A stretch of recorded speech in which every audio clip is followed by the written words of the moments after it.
Newspapers all across the country spread the news of the 9/11 terrorist attacks.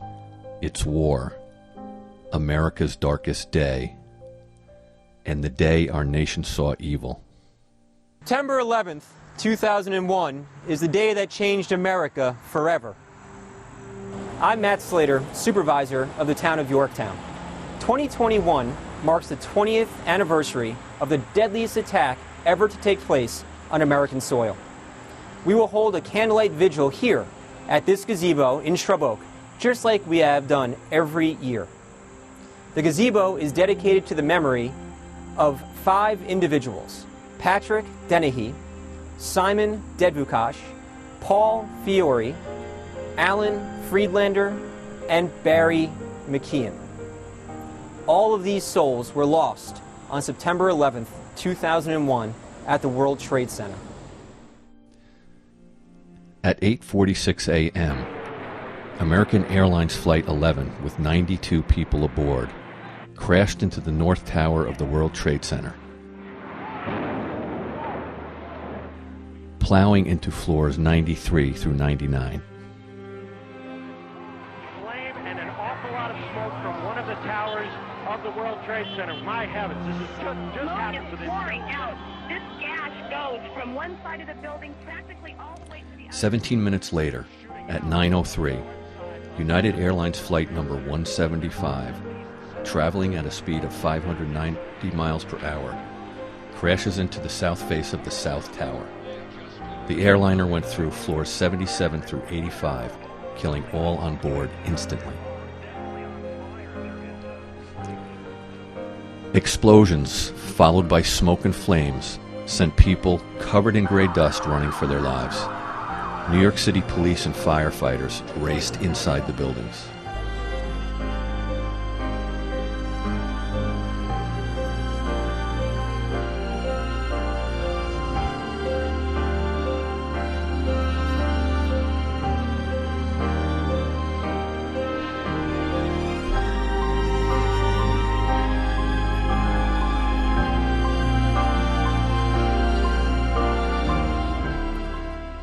New York City's emergency call system was overwhelmed with calls from people trapped inside the burning buildings. Obviously a pretty scary experience. I saw a guy fall out of probably the 91st story all the way down. Okay. Now you can stay on the line with me. The World Trade Center, tower number 1 is on fire. The whole outside of the building was just send every available ambulance to the World Trade Center now. The location you are, we're talking about the door to block us. Stay where you are. We have you on the 92nd floor, southwest corner. Sure, if you can get out of the building, then get out of the building. If you can't, just remain there and somebody will get you. Yeah, hi. I'm on the 106th floor of the World Trade Center. We just had an explosion. The 106th floor? Yes. 106, okay. We have smoke and it's pretty bad. We can't get down the stairs. All right. We had about 100 people up here. Do not leave, okay? There's a fire or an explosion or something in the building. All right, I want you to stay where you are. Honestly, I'm calling from the plane. I want to tell you I love you. Please tell my children that I love them very much. And I'm so sorry they... At 9:37 a.m., American Airlines Flight 77, the third plane hijacked by terrorists, crashes into the west side of the Pentagon, plunging Washington, D.C. into a state of emergency. The fourth and final hijacked airliner would not reach its target, presumably the White House or the nation's capital. The plane was brought down into a field near Shanksville, Pennsylvania, due to the heroic actions of the passengers aboard United Airlines Flight 93. At 10:28, while millions of people around the world watched their television in shock and horror, the North Tower is the first of 2 to collapse.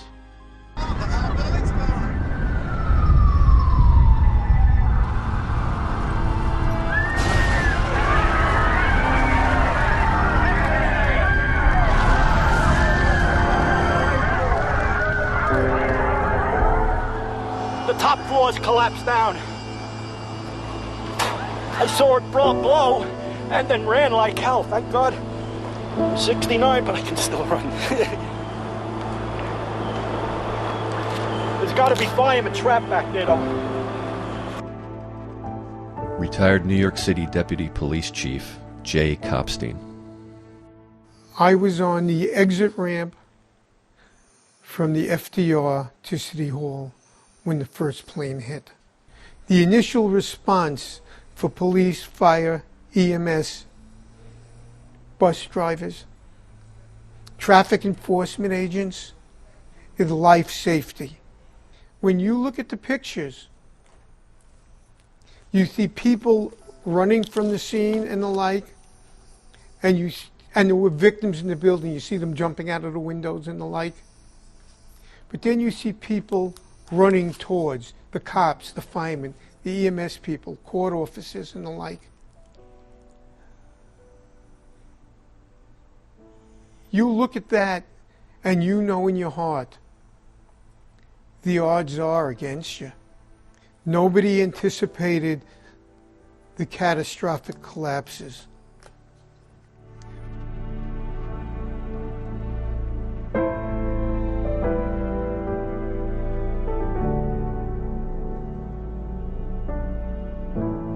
My name is Christine Gogola. In September of 2001, I worked for Fuji Capital, and I was a documentation specialist for interest rate swaps. Normal day, was beautiful. Went to work, went up to my office building. I worked in, I believe it was 2, I forget, I also worked in 1 years before. And, went upstairs to work. My friend and I had actually went downstairs to Morgan Stanley cafeteria to get our breakfast.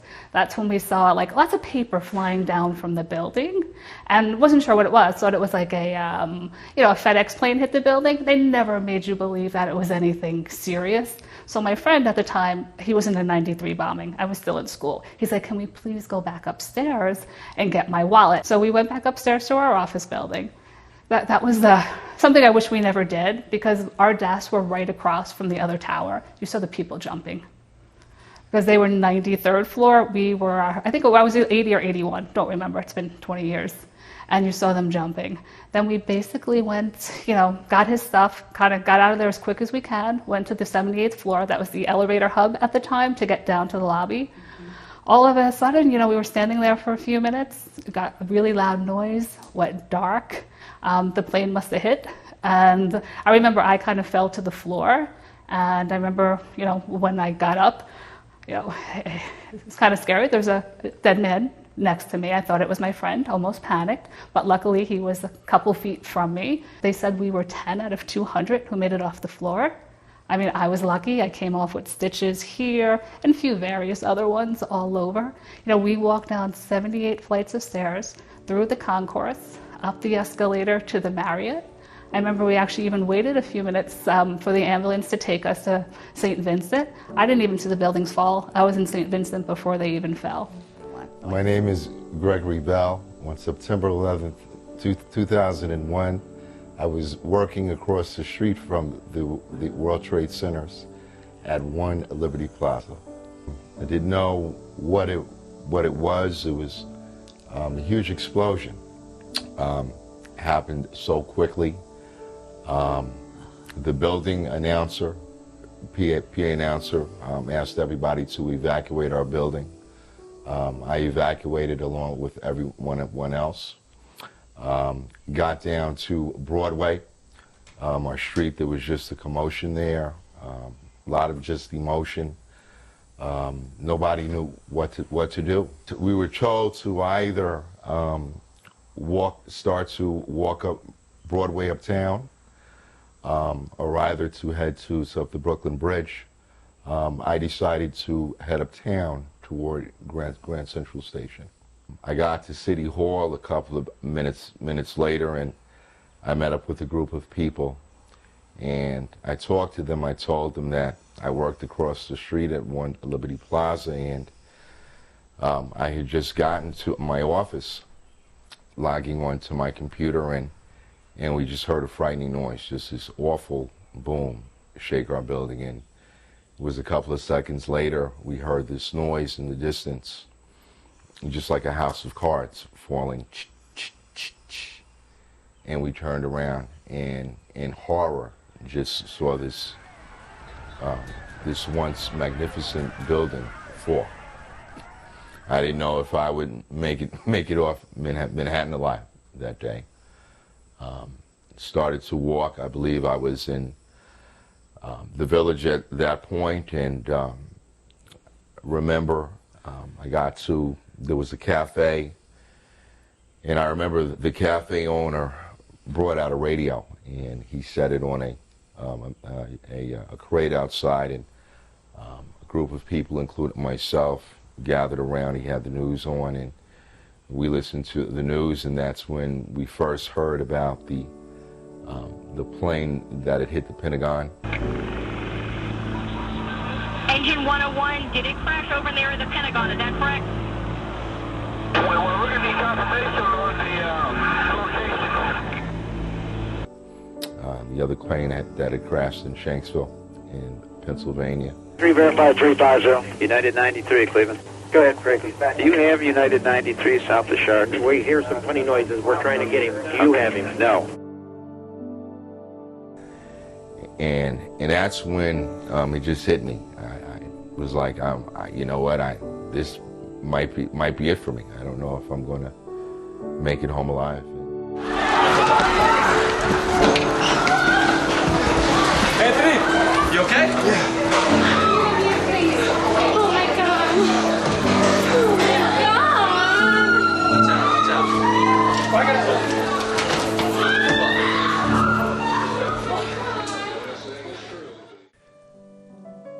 Lanny Gilbert was on his way to work in the Bronx when something caught his eye. We were driving down, regular day to work, and we were just passing by Yonkers, right by the reservoir. And it was a beautiful day, beautiful blue sky, and at that crest you can actually see downtown Manhattan.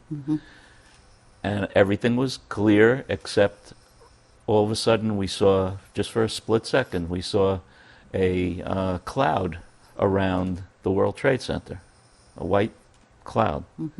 And we all saw it. I said, did you see, it came out of nowhere. And we said, did you see that? And they said, yeah. And he said, what was, had no idea. We immediately then switched over to News 88, and we were listening to all the updates as we're driving down.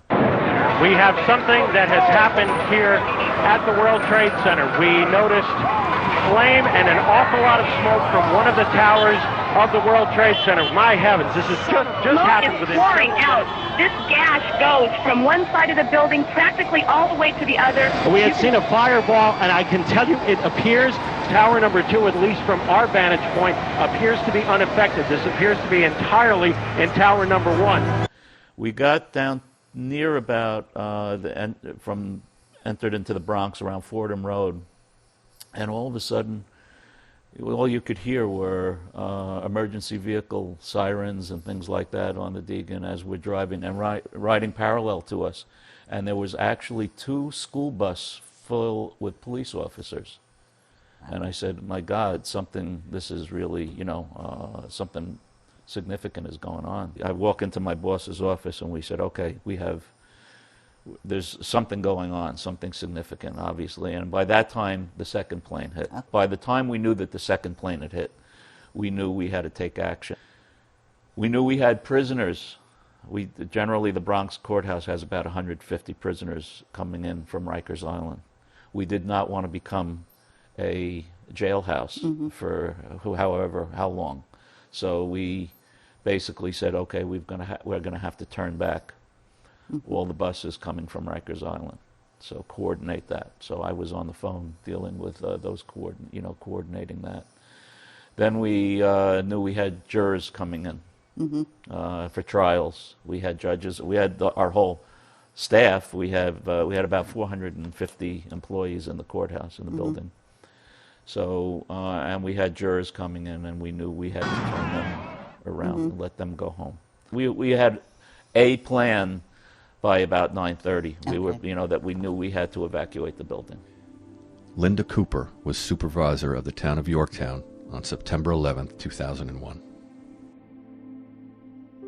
I got a call from Patty Malone, who was working with me in the supervisor's office, saying, "You need to turn on the television, and right now." And that was at the first plane had hit, and we all sat there and watched the subsequent tragedy of the day. You know, I think like the rest of the country, we're all pretty much in shock. You know, how could this happen? Then you go from there to, what do we need to do about it? What's in our role? What can we do? How many of our people here in town are impacted? And actually you come up with an answer of everybody's impacted. We really pulled together a great group of people to walk through that on that day and on subsequent years. And because the rollout of something like this is never just the moment. It's what do you do in all of the times thereafter. So we were lucky enough to have our police chief's wife was Lee Aruda, and she is a counselor and was on the county crisis team. And we reached out to her immediately, and she helped us pull together counseling groups right here in the town hall. And we met several times, open to anybody that wanted to come. And we had large circles of people, and she brought in her colleagues, and people had an opportunity to talk through what they were feeling, and the anxiety they were feeling, and the fear they were feeling, and how to manage that. Amid the chaos and catastrophic destruction, the New York City Police established a command post at One Police Plaza and the Police Academy. Steve Donahoe, a retired lieutenant, was at transit headquarters that morning. My name is Stephen Donahoe. I was a lieutenant with the New York City Police Department on September 11th, assigned to Transit Bureau headquarters. 9/11 was a very unique day in my family's life. It was my first commute from Westchester to New York City. We were supposed to have closed on my home the week before. Of course, things being what they are, the closing was put off. We were staying in a local hotel because we wanted the kids to be in school. So 9/11 was my first commute to the city from Westchester. It was a beautiful day, never forget it. Drove down the west side of Manhattan. Remember looking at the World Trade Center. It was beautiful and sunny, and staring up at the observation deck and saying, I've got to bring the kids there someday, not realizing that it would be on the ground within the next 2 hours.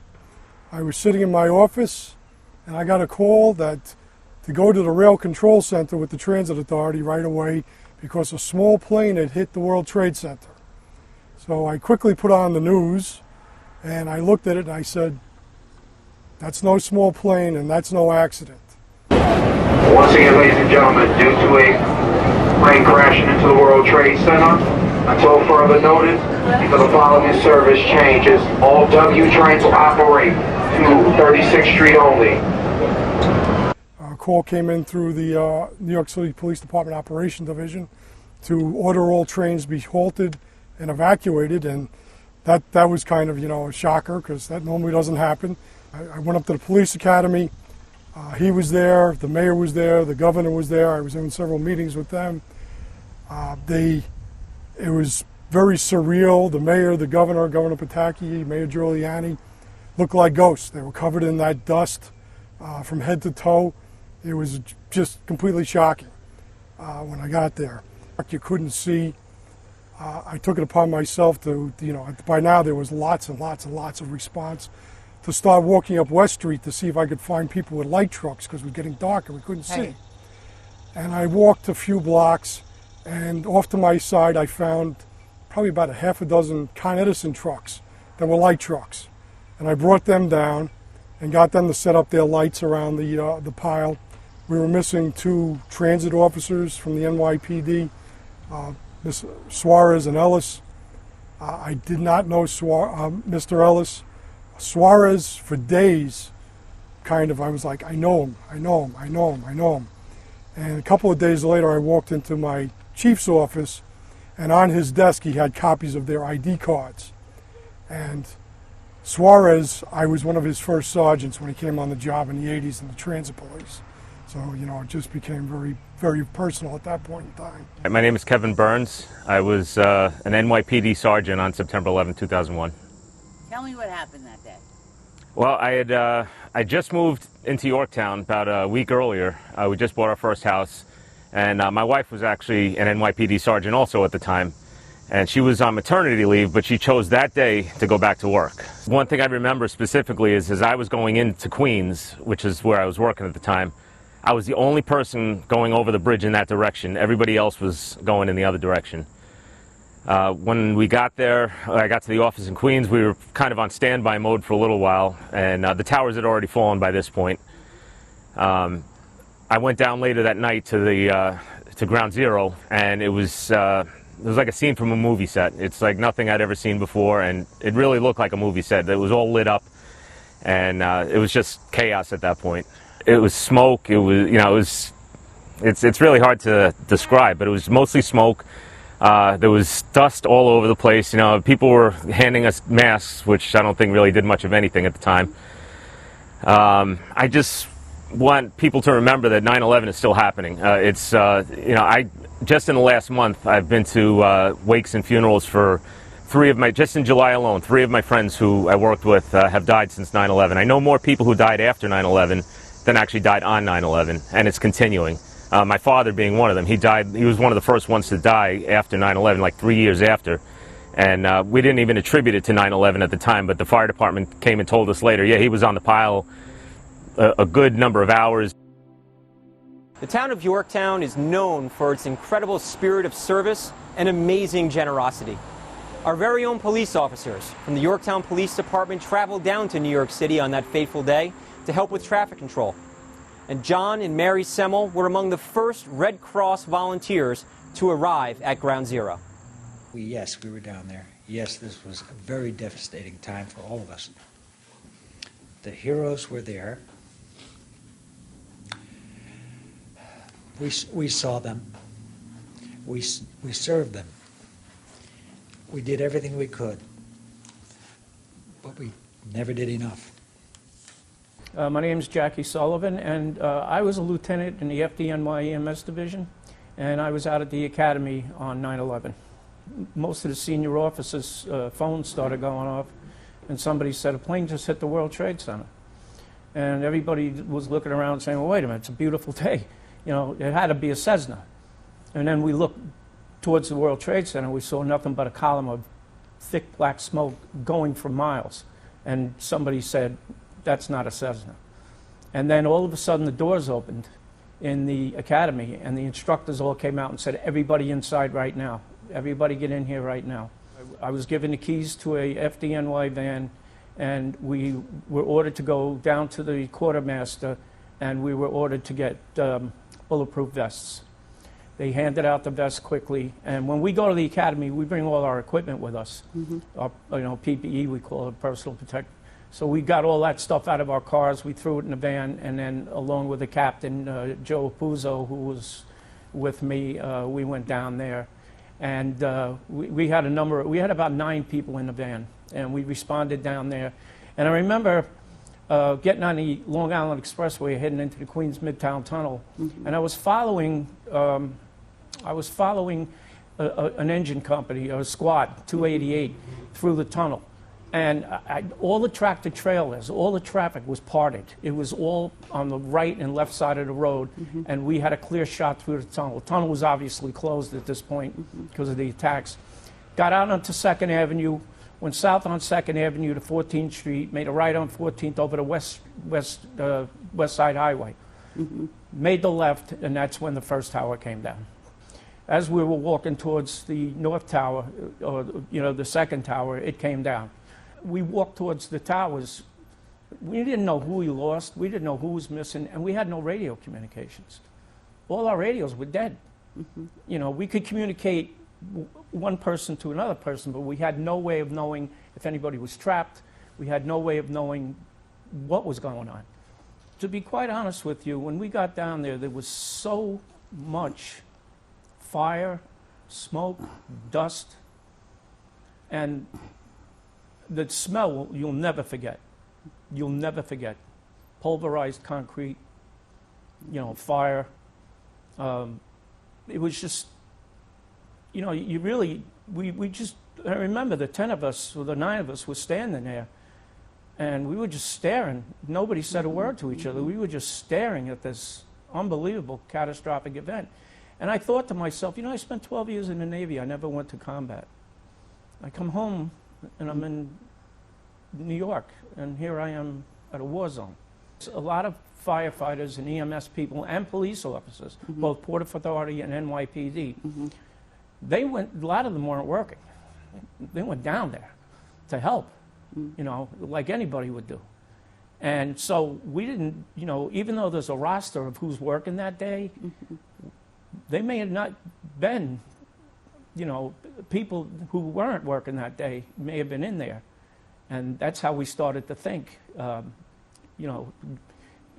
we just don't know who's missing. It's because there was so much debris and it was all on fire. There's 110-story buildings that were reduced to like 10-story buildings.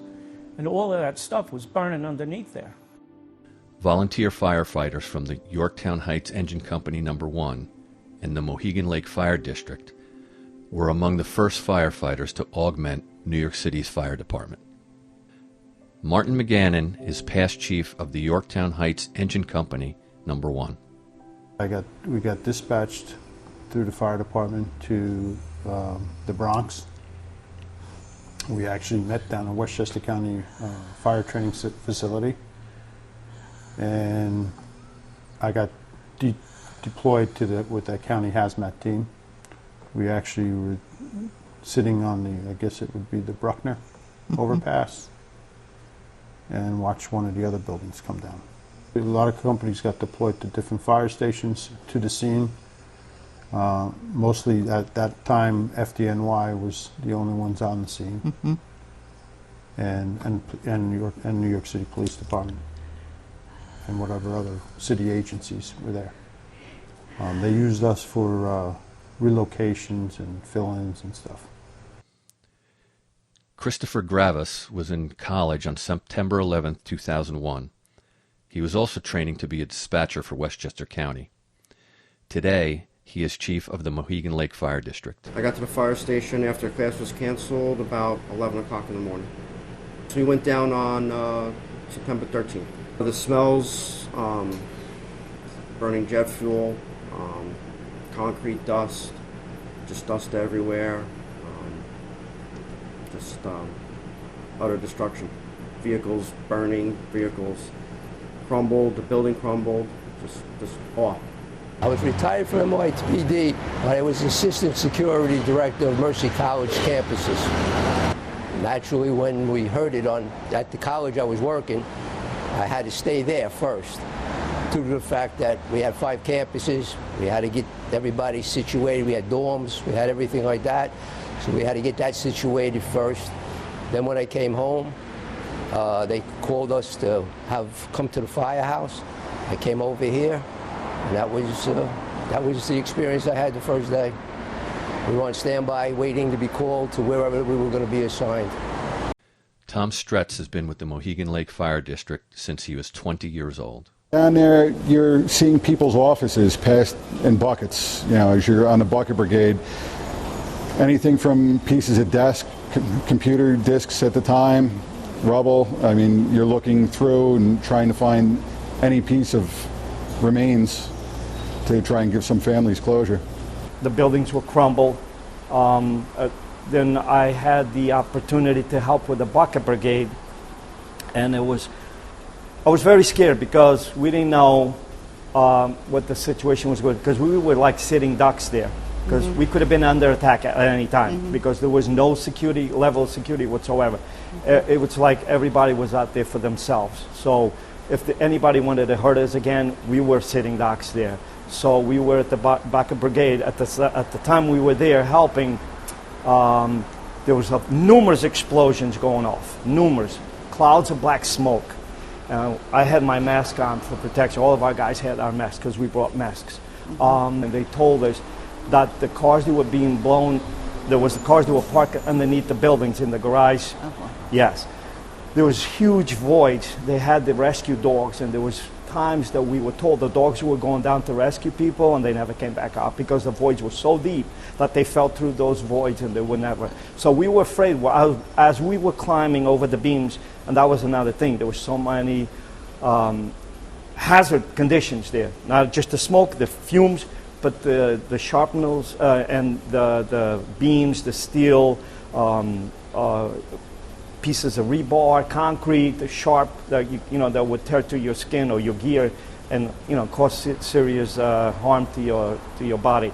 We were working with a company, Rescue Company 5, at Staten Island, with a bunch of their members. They found a void. We were 10 stories up on the pile, and we were working with them, just helping them just move debris. They were working in the hole, trying to locate any survivors at the time.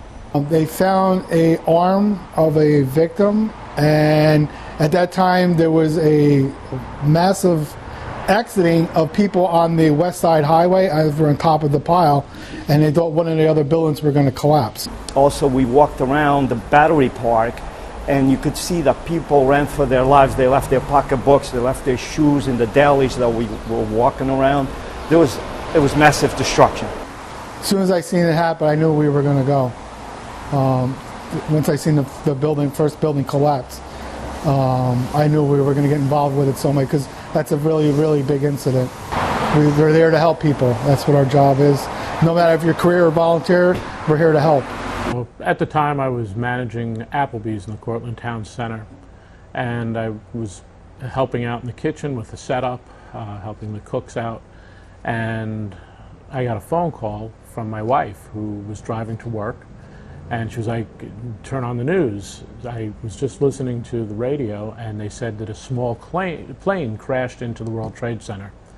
And I, immediately went out front, turned on the TV, and I was watching, and they had this coverage, and all of a sudden, I'm like, oh my God, Carol, they caught the plane hitting the building, and it wasn't a small plane. And then I realized it was a second plane hitting. It was just, there was this shock and this numbness. There was like a shroud over everything and a blanket. And, I was sitting there, and I'm like, I needed something to do. So I just went back to I said to the crew, let's get the restaurant open. People may need a place to go. People may not even come in. We don't know, but let's do something. And we got everything opened. And as we opened the doors at 11 o'clock, a couple of tables filtered in, and they asked for the news to be put on, which we normally wouldn't do, but there was no music. We just had the news on the TVs, and people just started showing up and looking for a place to be, a sense of community. When I was at IBM Research, I heard the announcement, and everybody came to the cafeteria, and the rest of it is history. I just cannot believe that, that I was familiar with the guy who was the lead architect in building the Window of the World.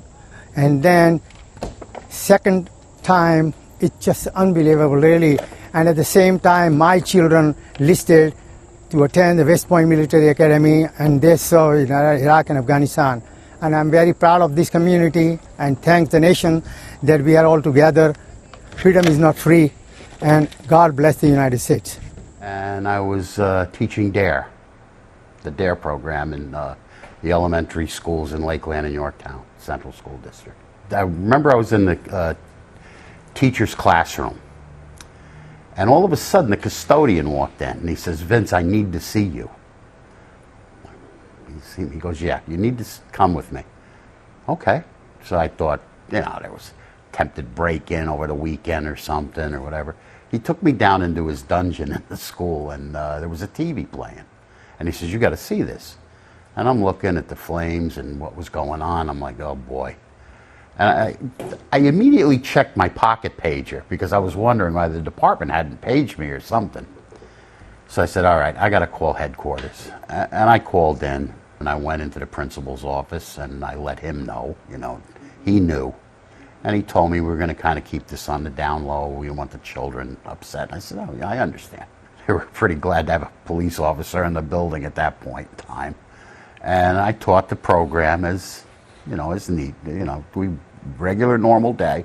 And then after DARE, I think I was at headquarters until probably about 7 or 8 that night, because a group of the guys, actually a few groups of guys and gals from the PD volunteered to go down and help out. To commemorate the 20th anniversary, members of the Yorktown Town Board have commissioned a mural that will stand just a few feet from the gazebo. So this mural is a sign of faith more than anything. It shows togetherness and unity. The rise of the flag shows the strength of New York and the country as a whole. It shows that although something this tragic can happen, we can still rise up and stay strong as a country and New Yorkers. Hi, I'm Deputy Supervisor Councilman Tom Diana from the town of Yorktown. This being my hometown, it's an absolute jewel to have right here in the center of Shrub Oak. It commemorates not only the people that have lost their lives during the tragedy, but also the people that assisted during that horrific event 20 years ago. I hope that everybody can come over and take a look at it. This is a time of remembrance for this particular tragedy that occurred on American soil, and I can only hope that people will never forget. The 9/11 Commission report states that 2,753 people lost their lives on September 11th, 2001. That number includes 343 firefighters from the New York City Fire Department. The number also includes 23 officers from the New York Police Department, and that number includes 37 officers from the Port Authority. But the real tragedy, the true tragedy of 9/11, is the fact that we have now lost more people after 9/11 than we did on 9/11. This includes people like Yorktown's own police officer Mike Houlihan, who lost his battle just last year with 9/11 related illnesses. I can tell you that on 9/11, between 12 and 15% of the people who passed away or were killed were first responders. People who went to it because that was the job. That's the way they were wired. Right. What the actual toll is going to come out to be when everybody who's ill from there, whether it's me or Steve Dunner, who you interviewed, he's got issues, I've got issues. You don't know. To be living here today, 'cause the flag still stands for freedom, and they can't take that away. And I'm proud to be an American, where at least I know I'm free. And I won't forget the men who died, who gave that right to me. And I gladly stand up next to you and defend her still today. 'Cause there ain't no doubt I love this land. God bless the USA.